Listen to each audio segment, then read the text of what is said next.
Olá, pessoas pensantes que seguem este canal, como vocês estão? Eu espero que bem. Eu sou a Bárbara Genari, criadora do canal Banálise, estudante de psicologia e curiosa por temas pertinentes às ciências sociais e às micropolíticas. O tema do vídeo de hoje é o feminismo radical. É um tema bem delicado e o motivo de eu ter escolhido ele é porque é um assunto que eu gosto de estudar e eu tenho visto muita desinformação e até um preconceito, tanto por parte das mulheres, tanto por parte dos homens. E, portanto, eu resolvi falar desse tema com o objetivo de elucidar alguns pontos do feminismo radical, mas quero deixar bem claro que eu não tenho nenhuma intenção de esgotar o assunto, porque é um assunto muito amplo e depende de várias temáticas, vários assuntos que estão inseridos nele, então é impossível esgotar esse assunto. Eu vou tentar ser o mais breve possível e comentários com acréscimos, dúvidas ou até discordâncias são muito bem-vindos nesse vídeo. Antes de dar início, eu vou pedir para que vocês, por favor, se inscrevam no canal caso vocês ainda não sejam inscritos. Ativem o sininho para sempre receberem as notificações de quando eu postar vídeo novo. E compartilhem com seus amigos e amigas, caso vocês acharem o tema do vídeo interessante e que mereça ser compartilhado. Antes de começar, eu vou pedir para que vocês se livrem aí dos seus preconceitos, dos estereótipos que vocês ouviram a vida inteira sobre o feminismo radical e venham com vontade de entender melhor sobre o tema, de fazer desse vídeo um espaço para se debater ideias de forma construtiva. E é isso, vamos pro conteúdo então.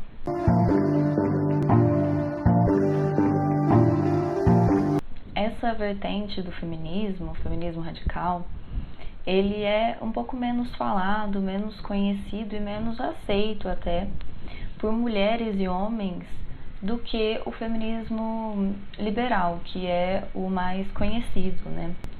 O feminismo radical, ele é muito confundido com extremista, mas já deixando claro, aqui o radical, ele não é de extremo, ele é de raiz. Porque ele é um movimento político anticapitalista, assim como eu já falei no vídeo do capitalismo e individualidades, eu cheguei a mencionar sobre isso. E ele problematiza a opressão sexista em sua raiz, que segundo a Bell Hooks, no seu livro Teoria Feminista das Margens ao Centro, que é esse livro aqui, essa raiz da opressão sexista, segundo a Bell Hooks, ela deveria ser entendida como derivada de gênero, classe e raça, e não somente de gênero. A luta política do movimento feminista radical, ele tem por objetivo transformar e revolucionar o status quo, ou seja, o modo como a sociedade está estruturada, que é, portanto, capitalista, patriarcal, racista, classista, e não apenas conseguir direitos iguais para ambos os sexos.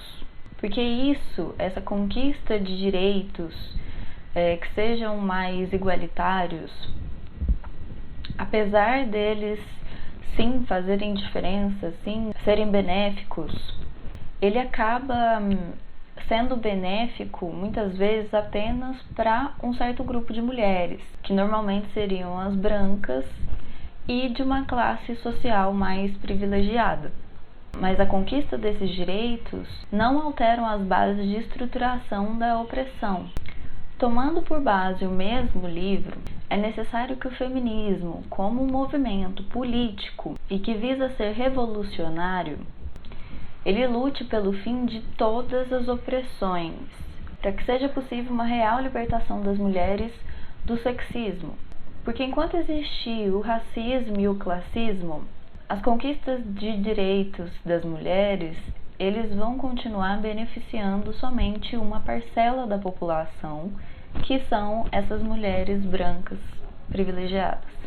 As mulheres que estão à margem da sociedade, seja pela cor da sua pele ou pela classe na qual elas estão inseridas, elas acabam sendo triplamente oprimidas, porque elas têm que lidar não só com o sexismo, com o machismo, mas também com o racismo e com o classismo, a desigualdade social. A Hooks vai dizer que as mulheres de cor e de classes sociais mais baixas são o único grupo que não tem um outro grupo para oprimir. Porque as mulheres brancas e burguesas, elas mesmo sendo afetadas pelo sexismo, elas ainda podem fazer o papel das opressoras através do classismo e do racismo.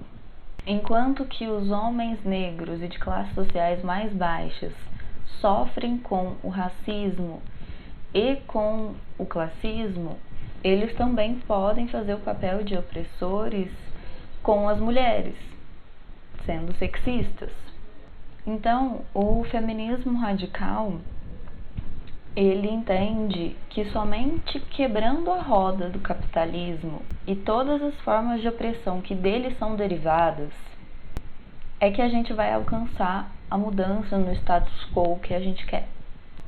Eu vejo muitas mulheres se utilizando de um preconceito em torno do feminismo radical como desculpa para não se aprofundar no assunto, para não buscar conhecimento sobre o tema.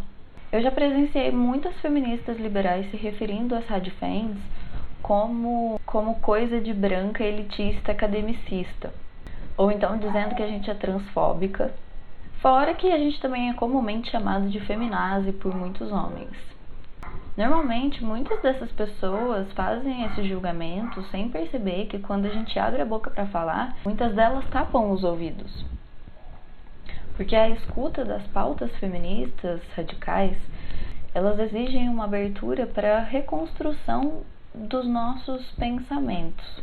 Como vivemos em um regime patriarcal, capitalista, tudo que a gente aprendeu e escutou durante a nossa vida toda foi pautada em cima desse modelo. Então, ter essa abertura para escutar as pautas feministas radicais, para procurar conhecimento sobre o assunto, é uma coisa que machuca um pouco, dói, requer que a gente se estilhasse em 1000 pedaços e desaprenda muitas vezes várias coisas que a gente aprendeu pautado nesse modelo, para que depois a gente possa construir um pensamento totalmente novo. Desde muito nova eu me considero feminista, mas até chegar às opiniões e posicionamentos que eu tenho hoje foi um longo processo. Eu já discordei de muita coisa que hoje eu concordo e vice-versa. E isso dependeu de muito estudo e também de muitas conversas com muitas mulheres. E eu também acredito que não é um posicionamento, uma opinião, que ela possa ser considerada como totalmente finalizada. Ela deve estar em constante construção. Assim como a ciência. Como a própria Hooks diz no livro, o feminismo, ele é um movimento que ele tem que ser crítico e autocrítico. E deve sim sempre estar aberto a mudanças e melhorias nas suas pautas. Sobre a ideia de que o radifem ele é coisa de branca, academicista, elitista, eu acho que realmente tem uma confusão nesse pensamento. Porque sim, o feminismo ele já foi muito pautado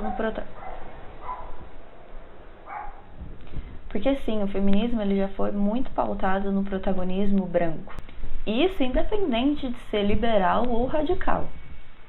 Mas hoje em dia, o que eu tenho visto é que é muito mais fácil você ver mulheres brancas e negras, pobres e privilegiadas socialmente, lutando juntas no feminismo radical do que no feminismo liberal. Porque o feminismo liberal, assim como o pensamento liberal em si, que sem ser o pensamento feminista liberal, mas o pensamento liberal, ele está muito de acordo com o sistema capitalista. E, portanto, ele se utiliza muitas vezes da bandeira feminista em prol de causas pessoais e individuais. E o que o feminismo radical mais prega é justamente o contrário. Ele é uma luta política pelo coletivo.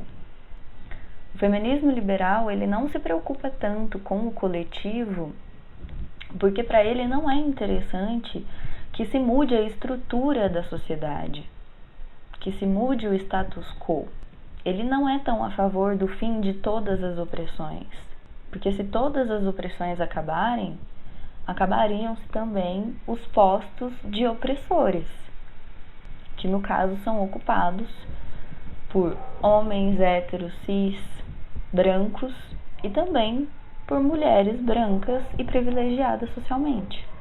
Já sobre o termo feminazi, que muitos homens se utilizam aí como ofensa, eu acredito que seja um pouco por se sentirem intimidados, o que também não tem muito sentido, porque eu acredito que muitos desses homens por acharem erroneamente que o feminismo radical ele quer a superioridade das mulheres sobre os homens.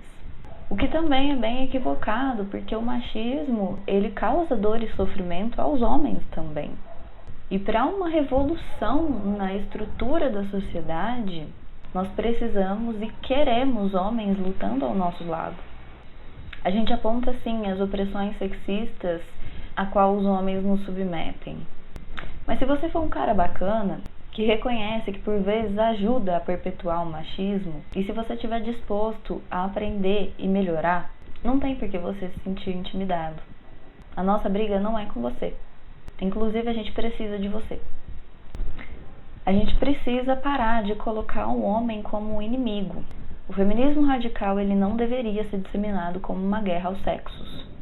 Quando as mulheres se fecham em um grupo de apoio às mulheres, e somente às mulheres, e apontam os homens como o principal inimigo delas, elas acabam se isentando da responsabilidade de enxergar o quanto elas mesmas são sexistas. E por vezes classistas, racistas. A sororidade, pelo que eu tenho visto, tem servido para muitas mulheres privilegiadas passarem o pano para outras mulheres privilegiadas que se usam da pauta feminista, se usam do termo feminista em benefício próprio. Sobre a questão da transfobia, que é muito comentada, eu também acho que exista uma desinformação. Com certeza, algumas radifens são transfóbicas, assim como algumas libfens também. Mas isso porque a transfobia é algo que existe e pode ser encontrado em qualquer lugar. Isso não significa que um movimento inteiro é transfóbico. No meu entendimento, e aqui eu digo bem no meu entendimento mesmo, porque eu acredito que dentro do próprio movimento existam pensamentos diferentes. No meu entendimento, existe uma diferença de lutas. O feminista radical acaba, sim, priorizando pelas lutas de mulheres biologicamente mulheres cis, mulheres que nasceram com um órgão sexual feminino. Gênero e sexo são coisas distintas. Sexo está ligado ao órgão sexual com o qual a pessoa nasce, podendo ele ser um pênis ou uma vagina. E o gênero já é uma criação da sociedade. O feminismo radical, ele luta pelo fim do gênero, pelo fim dessas caixinhas de estereótipos. Então você imagina duas caixinhas. Uma seria a do sexo, uma seria a do gênero feminino e a outra do gênero masculino. E aí quando nasce uma criança e se ela tiver o sexo correspondente ao que chamamos de sexo masculino, se ela tiver um pênis, ela vai ser automaticamente enfiada dentro dessa caixinha do gênero masculino.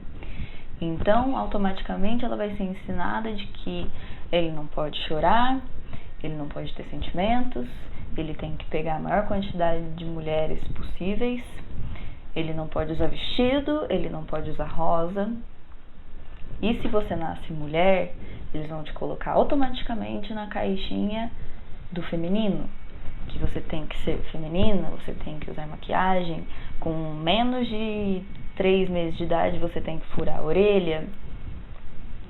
você tem que estar sempre depilada, você tem que ser bela, recatada e do lar. A gente quer que isso acabe, que não existam essas caixinhas, que é independente de você nascer com um pênis ou com uma vagina, você pode usar rosa, você pode usar vestido, você pode usar calça, você pode se maquiar ou não se maquiar.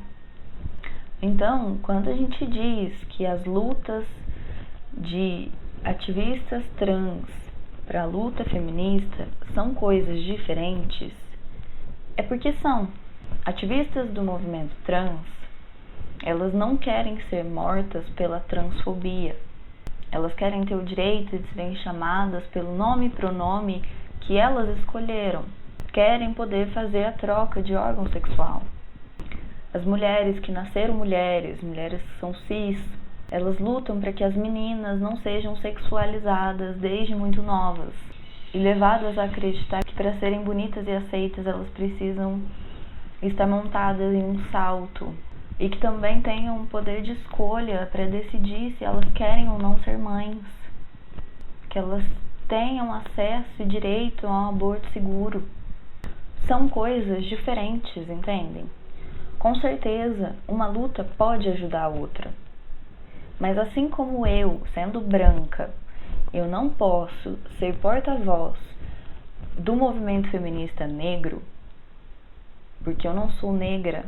Eu posso, com certeza, lutar pelo fim do racismo, mas eu não posso me dizer porta-voz do feminismo negro.